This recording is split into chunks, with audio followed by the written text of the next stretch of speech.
Hello friends, welcome to my channel. In this video I am going to discuss the essay Poor Relations by Charles Lamb.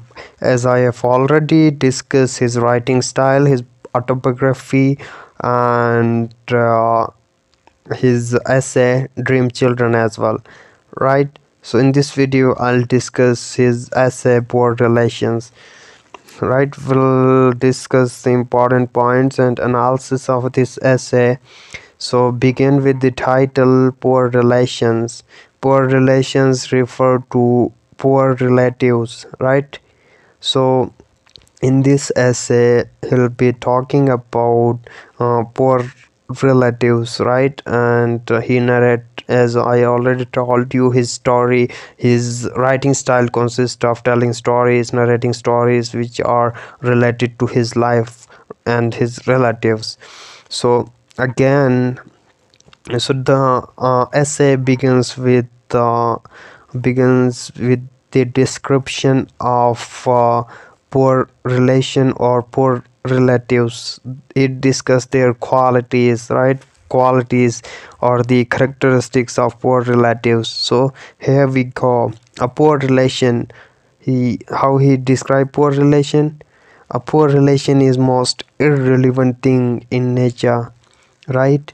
And a piece of impertinent correspondency, an odious approximation. Let's see his wording, right? He used such words which seems to be annoying. The poor relatives are annoying, right? He used such words for them: disgusting, annoying, right? Impertinent means irrelevant, most irrelevant thing, and odious, hateful, ugly, haunting, nightmare like, right?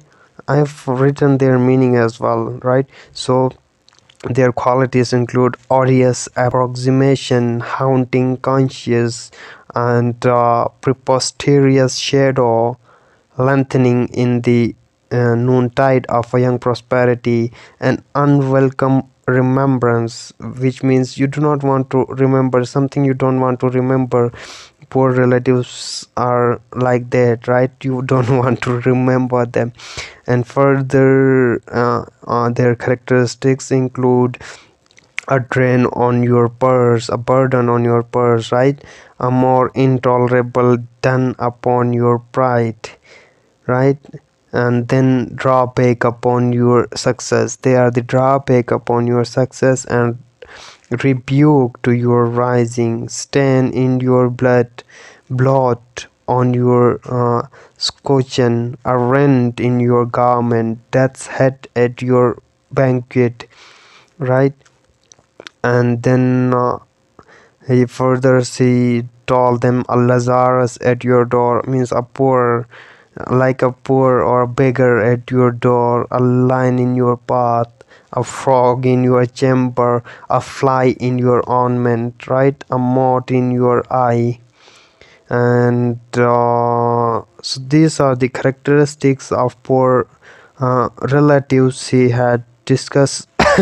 And here is the description of male poor relatives, right? And after that we'll see he also discuss the female poor relatives as well. So begin with the male poor relative or male poor relations, right? So what a male poor relative like be? He is known by his knock, means knock at the door. Your heart tells you that Mr. A, right? Something, anyone, Mr. A, he just rub between familiarity and respect. He just came in to knock at the door. He entered. How he entered? He entered by smiling and embarrassed as well. He holdeth out his hand to you to shake, right? And then he casually looking about dinner time.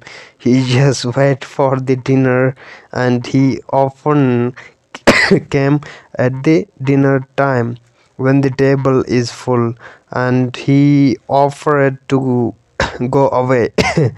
Seeing you have company, when he sees that you have company or guest with you, he just offers to go away.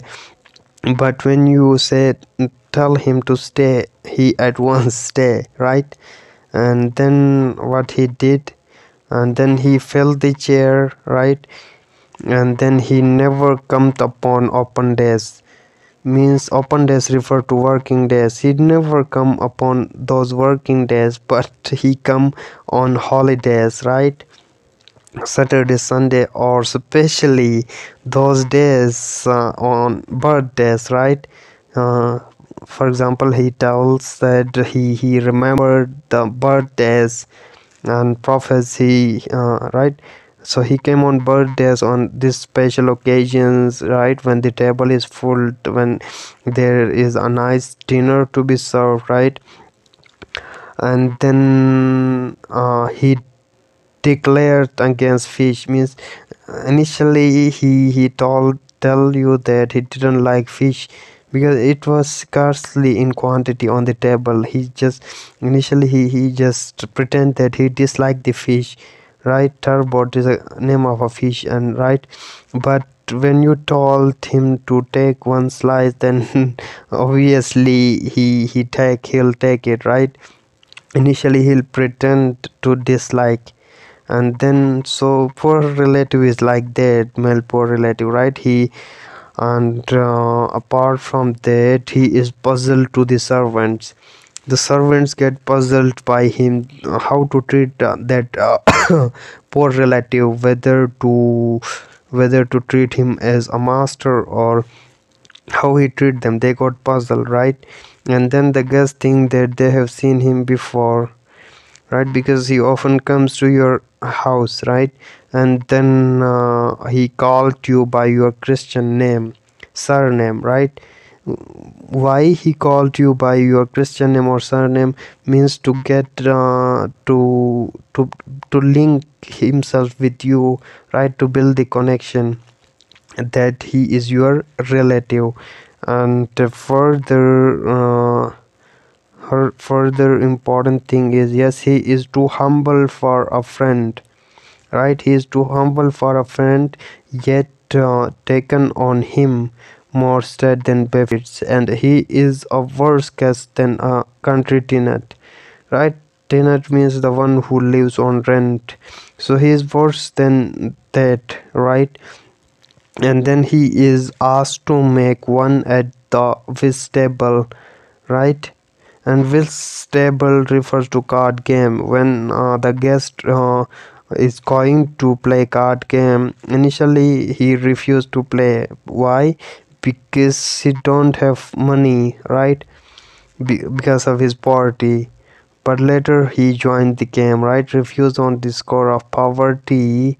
And when the company breaks up, he professed to go for a coach, right? And then what he did, he recollects your grandmother. Means he recollects, remember, or recall your past, right? Why?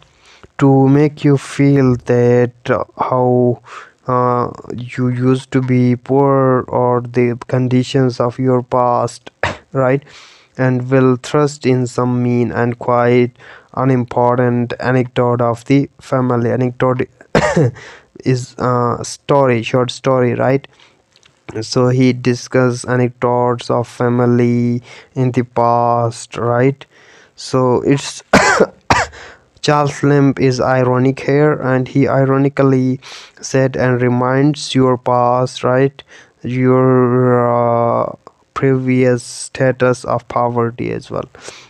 And then what he did, he inquires the piece of your furniture, right? And he insult you. How he insult you? He insult you with a commenting on this furniture, right? With a special commendation of these window curtains, and giving his suggestions, right? And further, his memory is unseasonable.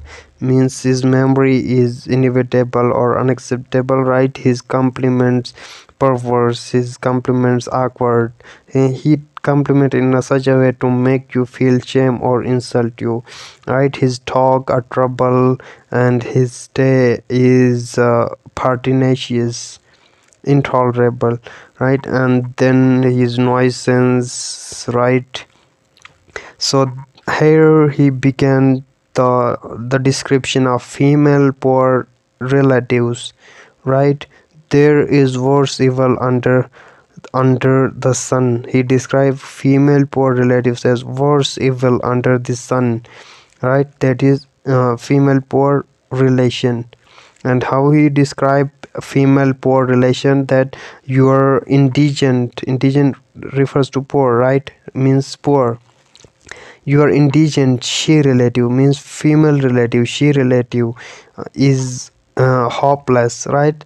Dealing with her is seems like hopeless, and affects to go threadbare, right? And here he compares that male poor relatives used to wear very old clothes, rags, right? But female, they wear better clothes, right? Though they are poor, but they wear good clothes, right? And further he tells about them that she is in all probability your wife cousin. The female poor relative, obviously, in most cases should be your wife cousin, right? And then she this is the dress. Yes, compare the dress of male relative and female poor relative, right? Her garb is something between a gentle woman. Her dressing is like a gentle woman, and she is most provoking, humble, right? And ostentatious means showing, showy, showing off, right? And sensible to her inferiority. And then there is no raising her. There is no raising her means that you can stop a talking male relative, but you cannot stop a talking woman. Stopping a talking woman is something very difficult, because women talk too much, right? And then further she calls this servant sir. The female poor relative, she called the servant as sir, right? And then insist on not troubling him to hold her plate. And further the children's governess takes upon her to correct her, and she mistaken the piano for harpsichord, right? Because she's not used to understand these things. And further what he narrate a story of his friend, right? Richard Armlet. He refers his story of his friend with the Richard Armlet, right? And so a little foolish blood means poor relation. A foolish little blood is all that is bewitchment between him and lady of great estate, right? And then there was a woman. He narrates this story. There was a woman, and she had a son, right? Richard Armlet. And she called her son as Dick, right? Called him Dick.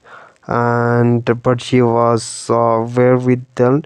And then because she pampered him or take care of him so much that he become dependent on her and unable to survive in the society by his own, right? All men besides are not of Dick's temperament, and he find difficulty in adjusting to society. And further so he just relate that story of Dick to his own friend, right? To his own friend. And here we'll see uh, the story of his friend, right? Whose name is very go uh, I lost the line, sorry for that, right? Here it's, yeah, poor W, his friend, poor W. He narrated the story of his friend, poor W. He called him W, right?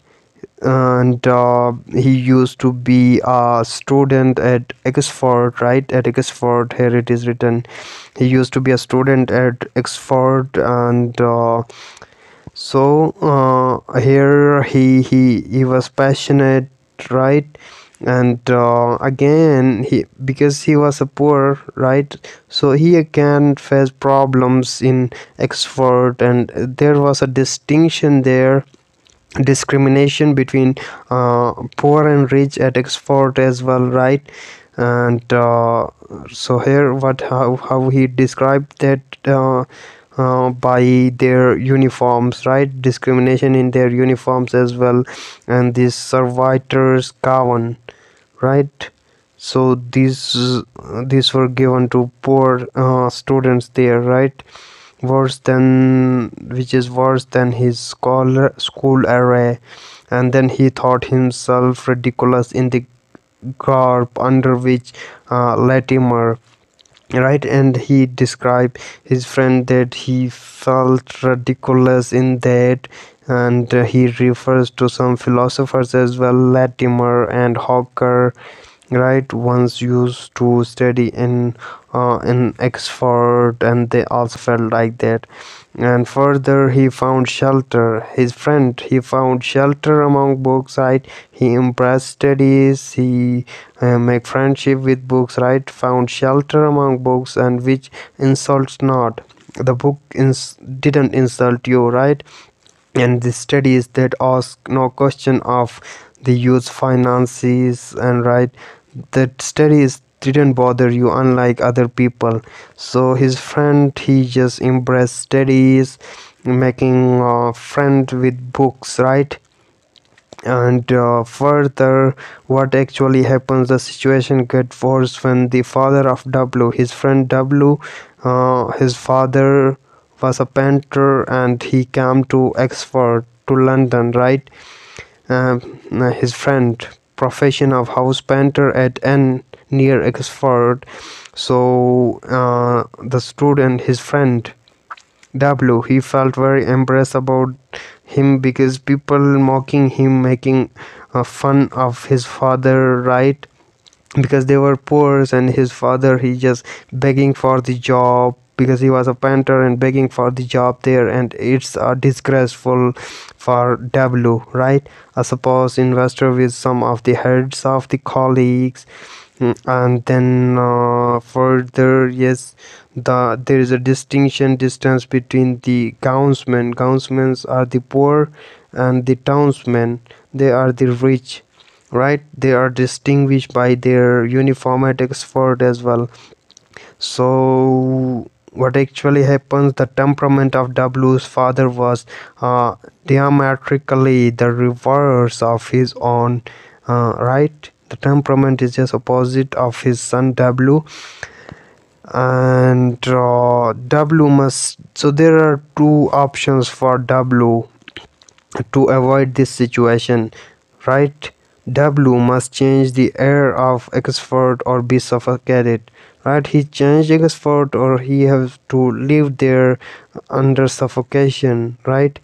So what he choose, W choose to leave, to change the air of Oxford. He decided to leave Oxford, right? And then what he did, he just join army, right?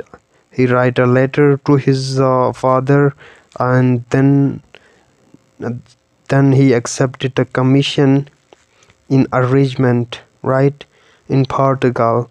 And but he was perished, right, in a battle, right? He died in a battle. And further, this is another story of a poor relative of Charles Lamb, whose name is John Bailey, right? He told this story of his own relative, whose name is John Bellet, right? John Bailey, Bellet, Bellet. It is pronounced as Bailey, right? So he described him as a tragic or comic association with him, right? At my father's table was to be found, means there that poor relative John Bella, he came every Saturday, right? Every Saturday, the mysterious figure of aged gentleman clothed in neat black, of a sad yet comely appearance, right?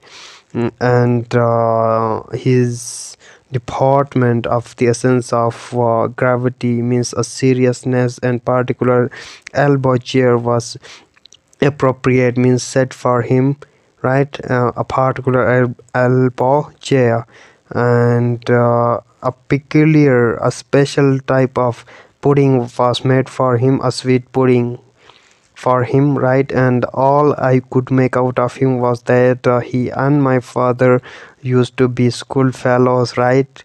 And then Charles Lamb, he just considered him rich. Why? Because he belongs to Mint, and Mint is the place where all money was all money was converted to coin, and that's why Charles Lamb considered him rich, but actually he's not. And then apart from that, important thing here is, this is not important, let it, right? And so here it is, right? So his relative, he just got offended by one day by the sister of Charles Lamb, right? Bridget, right? What she told Mr. Billet, she insulted him by telling him that, Mr. Billet, for you do not get pudding every day. This insult him, he get offended, and one day he get a chance to have a revenge, and he just got a chance to insult that women, and he said that, women, you are super elevated means old fashioned, right? Outdated. So their relation got worse, but after some time, their relation, after before the death of his Master John Bellet, their relation got better, right? There was a conciliation between them and John, to assure me that the peace was actually restored between them. And John Bellet, he died at the Mint 1781, and he had some money in his pocket, right? £5, 14 shillings, and a penny, right? So yes, his disease, and left the world blessing God that he had enough money to bury him, and that he had never been obliged to any man for sixpence. And this was a poor relation. And the essay ends here, and in the next video I'll discuss his next essay, that is that you must love me and love my dog. Thank you for watching.